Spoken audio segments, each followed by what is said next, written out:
Assalamualaikum warahmatullahi wabarakatuh. Saudara sekalian, pada episode yang lalu diterangkan bahwa Broto berusaha untuk membujuk Muluk supaya berita perselingkuhan dengan istrinya tidak nyebar kemana-mana. Namun bagaimana hasilnya? Kita ikuti saja. Monggo. Sudahlah Muluk, terima saja ajakan Den Lurah. Nanti kau akan memperoleh imbalan lumayan sekali jikalau kau tak jadi menyebarkan berita ini pada para tetangga. Aku tidak hanya sekedar memberitakannya, Nikman, tapi jauh lebih lagi, hanya ngomong dari mulut ke mulut tidak begitu. Aku akan melaporkan perkara ini pada pihak berwajib, polisi. Dari sana, kalau belum tuntas, aku akan naikkan ke kabupaten. Gila, Dan Lurah bisa dilepas jabatannya, Muluk. Itu memang lebih baik supaya lurah bajingan tadi kapok, ujar Muluk dengan mata memerah darah. Namun namamu sendiri juga akan cemar, Muluk. Setiap orang akan tahu bahwa kau adalah lelaki yang tak bisa mengatur istri, hingga istri mata duitan. Hah? Siapa bilang istriku mata duitan?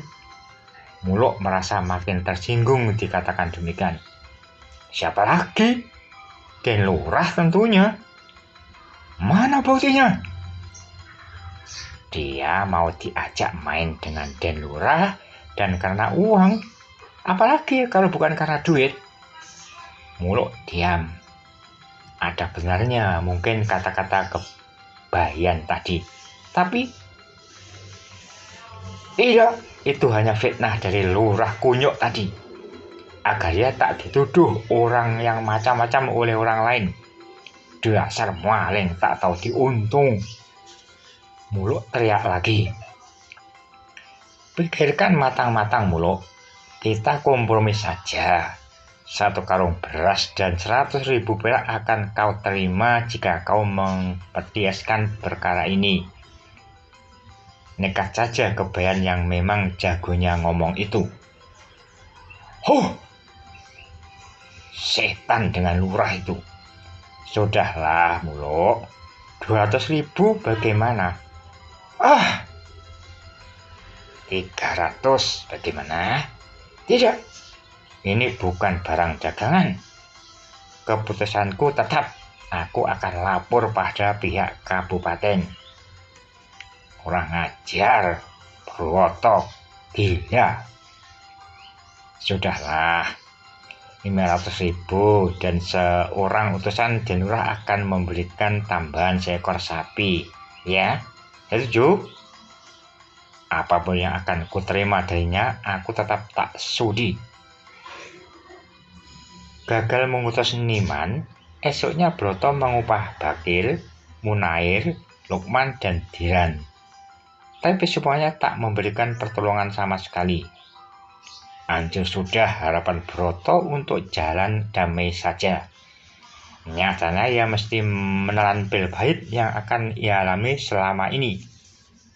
Ia boleh jadi akan dilempari batu oleh para warga kampungnya begitu berita kotor tadi terdengar oleh telinga mereka, seperti yang ia baru saksikan lewat sebuah film nasional tempo hari. Setiap orang akan mencibir padanya, setiap orang akan meludah di hadapannya, setiap orang akan mengutuknya, semua orang akan menghinanya, semua orang akan membencinya. Dengan cara ini jelas namanya tercemar. Ruang geraknya sebagai orang berbudi dan beradab akan musnah. Kedoknya akan terbongkar. Bisa-bisa uang ibadah yang ia pergunakan untuk foya-foya bulan lalu akan terbongkar juga begitu berita bobrok ini sampai ke telinga orang-orang kabupaten sana. Jabatannya, jabatannya yang ia pertahankan sejak lama akan runtuh bersama hancurnya harga dirinya. Keadaan yang menjepit tanpa ampun demikian benar-benar membuat Broto menahan napas dihantam kegelisahan yang teramat sangat. Saat itulah jantungnya kambuh lagi, sakit dan nyeri sekali. Berkali-kali ia jatuh pingsan. Berkali-kali pula nyawanya sudah berada di ambang pintu sakaratul maut, tinggal menunggu saat golnya saja. Mungkin seperti itu.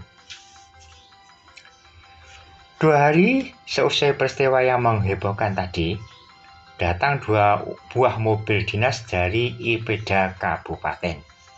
Di belakangnya diikuti oleh 5 sepeda motor dari Pak Camat dan stafnya. Duak! Begitu mobil masuk halaman pendopo kelurahan, hati Broto makin mencut. Cepat-cepat ia balik ke ruangan dalam. Diselimutnya sekujur tubuh tuanya dengan selimut tebal, supaya rasa kantuk dan dingin yang yang datang dengan tiba-tiba segera lenyap. Tapi bukan itu yang dimau oleh Broto. Dingin dan kantuknya makin menghila. Ditambah lagi dengan rasa sakit dan nyeri dari rongga dadanya yang tak mau diajak kompromi tadi. Perihal tamunya tadi ia tak bisa dan cepat ia pikirkan lagi. Ia serahkan semuanya pada kebayan Jaidi dan kami tua Murlan untuk menghormatinya. Dan beberapa langkah hati yang memasuki halaman kelurahan tadi tak ubahnya gema-gema setan yang menakutkan bagi Broto. Sekujur tubuhnya mandi dengan keringat dingin secara tiba-tiba. Broto makin pucat. Apalagi setelah terdengar kata-kata dari tamunya yang berbunyi, "Pak Broto, bagaimana semuanya ini bisa terjadi?" Celetuk seorang petugas dari kantor kecamatan begitu ia masuk kamar Broto yang cukup luas, namun menyesakan bagi jiwa dan hidup Broto. "Iya Pak Broto, sebaiknya kau akan mesti jadi pemimpin dan memberikan contoh yang baik. Mengapa malah sebaliknya?" Pak Camat ikut angkat bicara. "Benar, Pak Lurah sendiri pernah ditatar P4, pernah di-upgrade di kabupaten tentang berbagai hal yang pantas untuk dikerjakan seorang pimpinan. Tapi kenapa Pak Lurah sendiri begitu rela berbuat aib di mata masyarakat?" Kali ini manti polisi kecamatan yang ikut menasihati Broto. "Undang-undang negara melarang berbuat begituan, agama juga. Lantas apakah Pak Bro tidak gentar dengan azab Tuhan kelak?" ujar Pak Munahar, kepala kantor IPEDA. "Kalau semua pimpinan suka berbuat bejat macam Pak Broto, maka hancurlah negara kita ini. Bapak sendiri tahu, kalau pimpinannya sudah sedemikian gila perbuatannya, maka tak aneh lagi bila rakyatnya makin nekat untuk melakukan sesuatu yang nyata-nyata jadi larangan negara. Bapak sendiri sadar kan?" ucap Pak Camat setengah membentak. Uang IPEDA hilang. Pajak-pajak yang jadi sumber keuangan daerah musnah. Lantas dari mana kita mampu membiayai pembangunan yang sedang giat-giatnya kita kerjakan ini? Seseorang ambil bicara dengan mantap. "Ini menjelang pemilu, Pak. Nama baik dan prestise negara harus terus dipertahankan, supaya rakyat kalian makin menyenangi kepemimpinan kita, Pak." Kepala IPEDA juga tak kalah semangatnya dalam hal menyadarkan lurah yang khilaf tadi. Semua kata-kata tadi tak ubahnya pedang tajam mengkilat bagi Broto. Pedang-pedang tadi menghunjam berkali-kali ke ulu hatinya. Rasa sakit dan perih bercampur aduk dengan kekalutan pikirannya. Makin membuat Broto serba salah tingkah. Mau bicara tak bisa, mau mengadakan sekedar pembelaan ataupun hanya sekedar pelamis bibir, nyatanya lidah jadi keluh secara mendadak. Ia tambah bingung. Segala apa yang diucapkan oleh para tamunya makin sayup-sayup masuk gendang telinganya. Seraut wajah setan datang mencibir Broto. Sebuah wajah lain yang seram datang menghampirinya, dan angin kencang bertiup dari arah selatan, siap merobohkan rumah milik Broto. Badai! Badai! Badai! Kalian pergilah menyelamatkan diri! Minggir! Minggir! Broto berteriak-teriak mirip orang edan. Wajahnya makin pucat. Deru napasnya makin tak teratur. Nadi di pergelangan tangannya makin lemah dan seakan enggan berjenut. Jutaan bintang berputar-putar di depan matanya. Seonggok batu besar jatuh menghantam batok kepalanya. Puas! Broto jatuh tengkurap ke bawah dipan yang ditempatinya, bersamaan dengan jeritan melihat kalbu dan mereka yang hadir dalam ruangan tadi. Tak ada yang bisa mereka lakukan selain hanya memandang Pak Lurah yang sedang pergi tadi dengan wajah yang iba dan melas. Ya Tuhanku, innalillahi, mereka berkata lirih. Dia telah pergi menghadapmu dengan membawa sejuta rasa kesal, berdosa dan kesedihannya. Badai yang ia bikin sendiri telah menghempaskannya ke alam baka. Demikian sambungan cerita yang bisa saya sampaikan. Sekali lagi mohon maaf karena latar belakang atau setting cerita ini terjadi di tahun 8 bulan.